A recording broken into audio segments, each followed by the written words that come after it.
کوئی فرق نہیں پڑنا. دیکھیں جلدی کے چکر میں تو ہم نے دیکھا ہے کہ یہاں پہ اہل حدیث حضرات تو بعض اوقات 5 منٹ پہلے ہی اذان دے دیتے ہیں, تو لوگوں کے روزے توڑوا رہے ہیں. اچھا, ہاں جی بالکل. ہم نے اپنے جیلم شہر کے اندر آبزرو کیا ہے کہ آج کل بالکل وہ اذانیں ان کی ٹھیک ہے. حنفیوں کے بھی بات ہو رہی ہے, جیسے ہی رمضان شروع ہونا ہے نا, ایک دن میں کون سا ایسا ٹائم ٹیبل چینج ہو جاتا ہے, بس ایک ان کے دماغ میں ایک چیز چھائی ہوئی ہے تو وہ اذان پہلے دے دیتے ہیں, لوگوں کے روزے توڑوا دیتے ہیں. آپ نے ٹائم ٹیبل کو فالو کرنا ہے.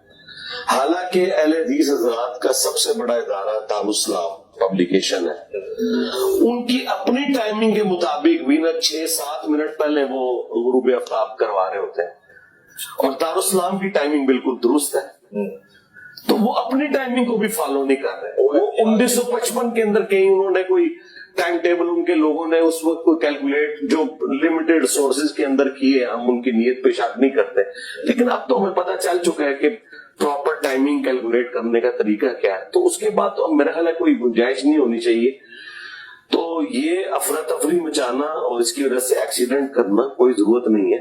تاخیر ہو جائے تو کوئی مسئلہ نہیں, کوئی مسئلہ نہیں ہے. تاخیر جس کو کنڈیم کیا گیا نا, وہ جان بوجھ کے تاخیر کرتا ہے, بیٹھے ہوئے ہیں اور جان بوجھ کے آپ جو ہے نا وہ افطار کو لیٹ کر رہے ہیں خام خواہ.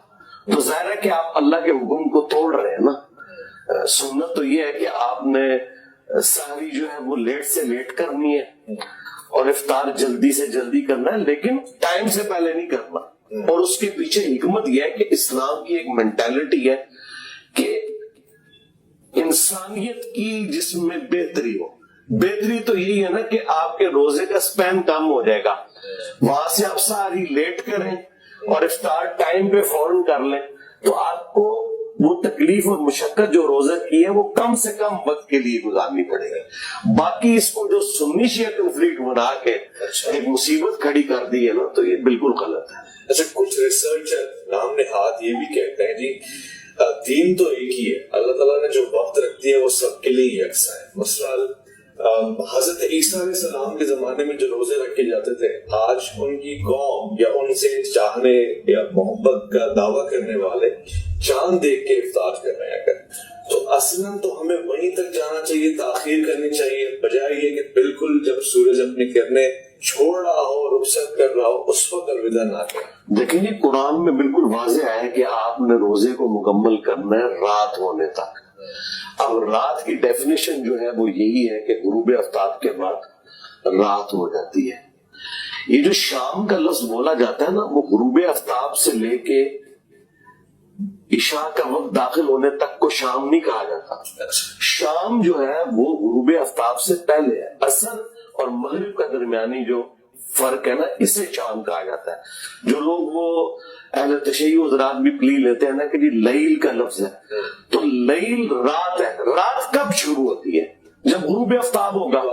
ہاں, تو بس غروب آفتاب کے بعد رات شروع ہوگی. آپ غروب کو انشور کریں, یہ میں بھی اس حق میں ہوں کہ غروب کو انشور کرنا ضروری ہے. میں تو یہ نظاروں کے ساتھ روزہ نہیں ہوتا. اتفاق کرتے ہیں کہ پہلے مغرب کی نماز پڑھ لیں پھر افطار کریں. نہیں, پہلے آپ افطار کریں. ظاہر ہے اس مشقت میں اپنے آپ کو ڈھونڈ ڈالنا ہے. آپ پہلے افطار کریں, پھر تسلی سے آپ نماز پڑھیں. کہتے ہیں کہ خود سنت کا طریقہ کار بھی یہ رہا اور شیخین کا طریقہ کار بھی یہ. وہ جو الموطا ممالک سے یہ روایت پیش کرتے ہیں وہ منقطع ہیں. اچھا, ہاں جی, وہ جس راوی نے بیان کیا ہے نہ حضرت ابو بکر کا زمانہ اس نے پایا نہ حضرت عمر کا, اور اس نے کہا جی شیخین جو ہے وہ نماز مغرب پڑھنے کے بعد افطار کرتے تھے, وہ الموطا ممالک کی روایت ہی منقطع ہے. بلکہ میں ایک دفعہ